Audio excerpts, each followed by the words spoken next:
We're joined from Washington by Ms. Ginger Chapman, lawyer and political analyst, and from Moscow by Mr. Pavel Volganauer, an independent Moscow-based defense analyst. Good evening to you, or good morning, and welcome to In Depth. Let me start with Ms. Ginger. Ms. Ginger, good to have you. And let me start by asking the recent developments on the battlefield as Russian forces are close to capture eastern city of Pokrovsk. Why would the fall of this city matter to both Ukraine and Russia from your own point of view? Well, thank you, Mona, for having us today, and greetings to your viewers and to your other guests. And the city of Pokrovsk is a central hub. The reason that this city is so important as the Russian forces advance along the front lines is because this city is a central hub where there's transportation, rail lines, and this hub has allowed the Ukrainian forces to funnel supplies to their men on the front line. And it's also a central hub. Essentially, it's a central hub for the Ukrainian military supplies, troop movements. And the fall of Pokrovsk is significant because this removes a vital hub, a supply hub, from the Ukrainian military. However, it's also a psychologically important stronghold. And as we've seen throughout the course of this war, from Bakhmut, Mariupol, Avdiivka, as these strongholds have fallen, Russia has continued to advance, and Ukraine has said, well, this was a stronghold, but now it's not as important. But essentially, this is just one more sign of Russia's inexorable, slow, relentless march across the Donbass territory. And the other reason it's significant is because, we do know that Trump has been getting intel that is more from the Ukrainian side and less objective intelligence. And President Trump seems to have an incorrect view of the number of casualties that the Ukraine side is suffering, the number of casualties that the Russian side is suffering. So essentially, Viktor Orban's meeting with President Trump may have allowed President Trump the opportunity to hear intelligence that is not just coming from the Ukrainian side, to get a clearer idea of what's happening on the battlefield, especially. So the city of Pokrovsk is very important for both the Ukrainian and Russian sides. It's a stronghold for supplies and troop movements for Ukraine. For Russia, it is just one more town in their inexorable march along the front lines. Right. Dr. Pavel, you've just heard Ms. Chapman here. From the Russian side, why is Pokrovsk so important for Russia to capture? And if Russia succeeds, could this change the course of the war? Well, the Battle of Pokrovsk and also the battle of simultaneously happening in the Kharkiv region of Kupiansk are essentially battles of war of attrition. The Russian strategic objective is to bleed the Ukrainian military dry because Russia has more, obviously, manpower supply than the Ukrainians, and break their morale, like the Germans tried to do during First World War in the Battle of Verdun, to bleed the enemy dry, to break the morale of the military and the civilian population and the entire nation, and induce a collapse of resistance on the front, and maybe a change of regime in Kiev. So this is the strategic objective. The cities of Kupiansk and Pokrovsk are important, but not so important as the results of this battle could be, or as hoped will be, from the Russian side.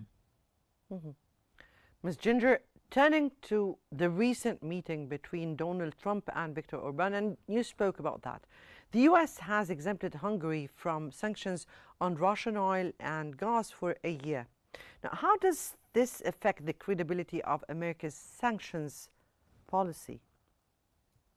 Yes, well, one thing we've seen with President Trump is that he is very belligerent and very bold about his positions. So it's unusual that we went from just a couple of months ago, President Trump insisting that the EU stop buying Russian oil, that they adhere to their wartime commitments. And indeed, Trump was saying, why should the United States sanction this oil when the European Union countries are not willing to? So Trump appeared to put his foot down. However, Hungary is different. Both Hungary, Romania, Hungary is landlocked. They rely on Russia for their oil. Their Druzhba pipeline supplying their oil has been under attack from Ukraine as a way for Ukraine to try to pressure Hungary into a more extreme position. However, Hungary has been very diplomatic. They rely on Russia for oil. They say they do not want poor relations. And indeed, Hungary's Viktor Orban has been one of the voices of calm and neutrality, trying to push for peace instead of an escalation of this war. And this meeting between Trump and Orban is significant because even though Trump is famously known for listening to the last person who has his ear and adopting the last person who has his ear's plan, Orban has made some very realistic assessments about this war, about Ukrainian capabilities, and about Russian capabilities, and the ultimate outcome of this war. So the meeting with Viktor Orban and Trump was very significant. It is one of the few times that Trump hears input, hears an opinion that is not Macron, Starmer, Merz, constant banging of the war drums, constant escalation. And indeed, it has become apparent that, well, we have known for a long time there is no way that Ukraine can win this war. They are clinging to the hopes of more NATO weapons, NATO troops entering Ukraine. Zelensky has had a very unrealistic view as to how this war will ultimately end. And events are moving faster now with the fall of Pokrovsk. The town that I cannot pronounce in Ukrainian, Mienograd, as those towns fall and come under Russian control, the Ukrainian army will not be able to resupply. They will have to retreat further. And indeed, if once Russia gets control of the Donbass, then the hostilities will largely be over, and it will be time for the EU to sit down and negotiate some type of peace. However, the writing is on the wall, and this meeting with Viktor Orban is just one more sign of reality catching up to the war in Ukraine. Right. Dr. Pavel, the US just granted an explicit exemption to a key European country, we're speaking here about Hungary, for Russian energy. Does this prove Moscow's long-standing argument that Western sanctions are ineffective? Well, Russia's been under sanctions more than 10 years, since 2014. Sanctions have not stopped the Russian economy, the Russian state, the Russian military, though, of course, they cause a lot of pain and disruption, and they are, of course, somewhat effective, but they are not lethal. For Hungary, this is very important, this decision, because Hungary and Slovakia share one big oil refinery, which geographically is in the territory of Slovakia, but belongs to a Hungarian company, and they get almost 90% of their oil products from that refinery, and that's from Russian oil. For Russia, this is not that important because the percentage that Slovakia and Hungary get is trifle for the overall Russian oil production and Russian exports. So there Trump is making a gesture towards Orban, who's up for re-election in the spring, and President polls say that he most likely is going to lose that election to a kind of more pro-European prime possible leader called Magyar. So that's a kind of Trump helping his good friend. For Russia, that's important, but more symbolically. But sanctions do not work very well, but they do work. Russia would very much want these sanctions gone and hopes that Trump can do that. But it's understood in Moscow that in Europe and also in America, there is a lot of inbuilt interests that are not really friendly to Russia. And only Trump and some of his, and maybe Steve Witkoff are really interested in finding a compromise with Moscow. Most other establishment figures, even in America and in Europe, do not. Ms. Ginger, President Trump has often expressed a desire to broker a quick end to this war. I mean here the Russo-Ukraine war. Given that Russia currently holds this strategic initiative on the ground, what is the realistic diplomatic endgame the U.S. is pursuing here? Yes. Well, the endgame that the U.S. is pursuing is different from the realistic endgame. And in reality, NATO and the United States have poured 3 armies worth of military equipment and training into the Ukrainian army. They were at their peak at the beginning of this war. And since then, it's been a constant drain on the manpower of the people of Ukraine. So the only way this war will end really is with the collapse of the Ukrainian front lines. With Pokrovsk gone, there will be very little way to supply needed equipment and materiel to the front lines.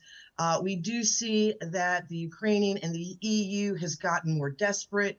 We've heard rumors of massive amounts, $500 million of military equipment trapped behind the lines in Pokrovsk. We've even heard that there are NATO and perhaps even American intelligence, American officers behind that front line, which is an indication that this entire time NATO countries have been funneling people, soldiers, as well as equipment into Ukraine. And after 3 years, it has become apparent that there's no way that Ukraine and NATO will be able to prevail over Russia, especially as the United States is withdrawing. We see that Trump wants to wash his hands of Ukraine. He wants to pivot to other areas of the world. He wants to pivot to the east. So as these changing conditions are coming to a head, we do see that Ukraine will be left high and dry as their losses mount. They will not prevail. They have never had the manpower or the equipment to overcome Russia. Indeed, if we look historically, no army has overcome Russia, from Khan of the Great Horde, King Charles XII of Spain, Napoleon, World War II, Adolf Hitler. Russia has been an impregnable fortress for an invader. So there's only one way this is going to end, with the loss of Ukraine. Essentially, Ukraine is going to lose the Donbass. They may even lose Odessa. And finally, the civil war that the United States has been provoking since 2014 in Ukraine, the European Union's push to defeat Russia, to gain Russia's resources so that they can stay in power, so that they can have more funds. All of this is slowly coming to an end. And essentially, with the loss of Pokrovsk, with the reality that Viktor Orban is the voice of reason, his Trump saying that he can buy oil from Russia for another year. This is just bowing to reality, and eventually we are going to see Russia prevail. Ukraine is going to be probably a landlocked rump country. And at that point, the European countries will have to start thinking about rebuilding without Russia's bank deposits, without the money they are trying to get from Russia. Mm-hmm. So essentially, this war is coming to a close. It does not seem that the Ukrainian yes. manpower can hold out much longer. But Ms. Chapman, you opened here a very important question mark. Would Europe permit Russian victory? But we'll come back to you, Mr. Chapman. Let me here go to Mr. Pavel. The U.S. administration recently criticized Russia for refusing to negotiate based on current front lines. What are the non-negotiable prerequisites for Russia to enter substantive peace negotiations at this very stage? Well, Trump's whole idea, what he was talking a year ago before taking office, but after winning the election, he believed that the war in Ukraine is easy to end, that this is a bloodbath for both sides, that they're not gaining much on the battlefield, and that they could easily agree on ceasefire in place and call it a day, since they're spending enormous amounts of blood and money to get nothing, and they'll easily agree. Which is not happening, and neither side wants to agree on this, especially right now. The Russians do not. The Russian position is very solid. It didn't change since all those negotiations with Trump and with his envoy Vitkov. Russia wants to dismantle Ukraine as it is right now, dismantle the Ukrainian military, disarm it, parts of and separate Ukraine into three parts. One part going directly becoming part of Russia, maybe with additional, as just mentioned, Odessa and Nikolaev and Kharkiv. Part going to the west. Russia does not want those parts of Ukraine that were once for First World War. Parts of Austro-Hungary, those parts may go to Poland, Hungary, Romania, and another part in the center of Ukraine is going to be kind of rump Ukraine, which will be sovereign, but basically a Russian protectorate with a change of regime from the present regime, which is also very essential, and giving Russia capabilities to control the situation in Ukraine, defend the Russian speaker. So this is the Russian program, and it didn't really change. Russia is flexible on the timetable and the roadmap to achieving a permanent solution in Ukraine, but not on the end result. But Vitkov and Trump apparently believe that this flexibility on the timetable and roadmap is Russia ready for compromise. Right now, it's not. And that is right now the sticking point. And apparently, Trump believes that imposing serious sanctions on Russian oil companies may move Moscow to do some kind of compromise. Trump said Russia wants all of Ukraine, but we're not ready to give. We're going to give them only maybe half or something like that, which means that this is already Trump's war. He has an objective there, it seems.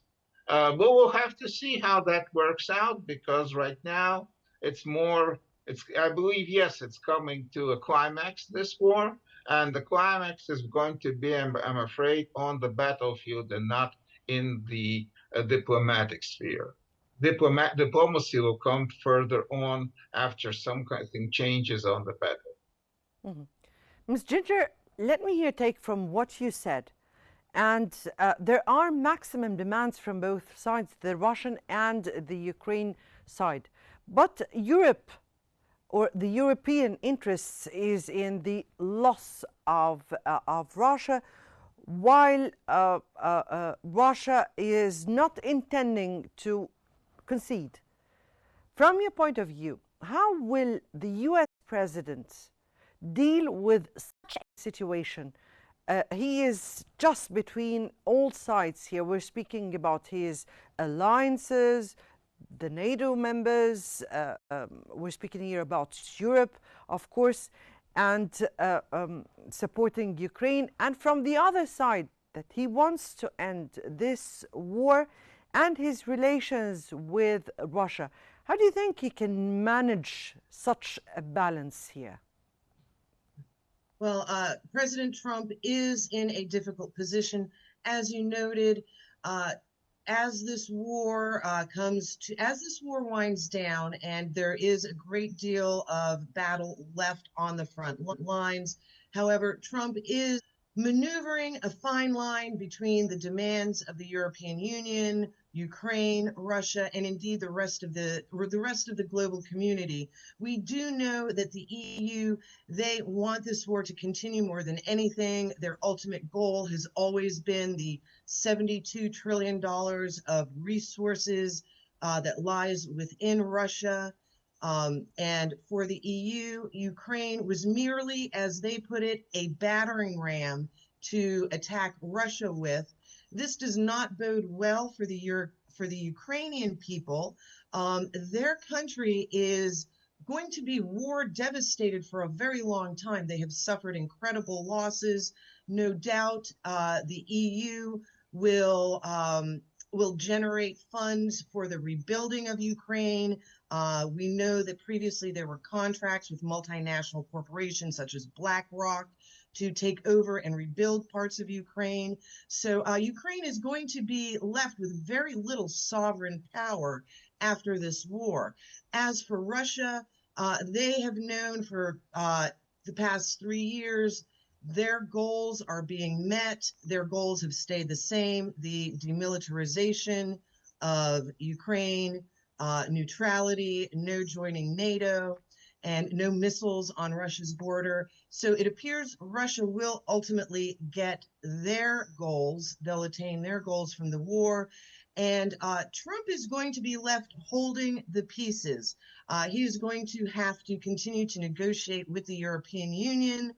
And we know that Trump has long wanted a positive relationship with President Putin.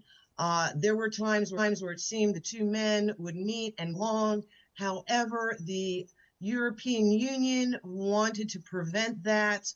The goal of the European Union was to keep distance between Trump and Putin, which is very, one of the most curious things about this war is that the economic relationship between Germany and Russia was an economic driver for Germany, and that translated into economic prosperity for the rest of the European Union. So Friedrich Merz's stance and Germany's stance against Russia and the deindustrialization of Germany and other European countries Europe has really shot themselves in the foot economically with their ongoing aggression towards Russia. And then ultimately with the rest of the world, we do know that Russia still has their alliances. Russia is assisting Iran with their air defense. Russia is assisting Venezuela with their air defense. So Russia is actually becoming more powerful and strengthening their diplomatic and security and economic ties with other countries. And with China, America and Europe's war in Ukraine against Russia has really damaged our ability to move forward with China. It's taken our focus off of important economic considerations and, of course, our triangulation of the Russia, China, European, American axis. That axis has failed because all we have really done is strengthen the China, Russia, BRICS, Global South economic and security arrangements to the detriment of Europe and America. Right. Ms. Ginger Chapman, lawyer and political analyst, and Mr. Pavel Volganauer, an independent Moscow-based defense analyst. We thank you both for your insights.